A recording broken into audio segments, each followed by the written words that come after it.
How to transfer your Snapchat account to another phone on Android. This tutorial shows you how to sign into your account on a new device in just a few steps. First, open the Snapchat app on your old phone and tap on your profile icon at the top left corner. After that, tap the gear icon at the top right corner to open Settings. From there, scroll down and tap on Email to see the email address linked to your Snapchat account. Take note of it as you'll need it on the new device. At this point, scroll back down to the bottom of the settings page and tap Log Out to sign out of your account on the old phone. In the next step, pick up your new phone and open the Snapchat app.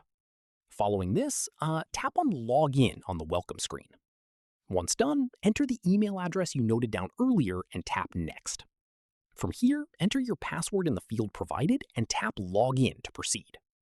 At this stage, if you have two-factor authentication enabled, Snapchat will send a verification code straight to your email. Open your email app and grab that code. And you'll be fully logged into your Snapchat account on the new phone with all your chats and memories intact. And that's it. If this guide helped you transfer your Snapchat account to a new phone on your Android, give it a like, subscribe for more Snapchat tutorials, and tap the bell icon for updates. See you in the next one.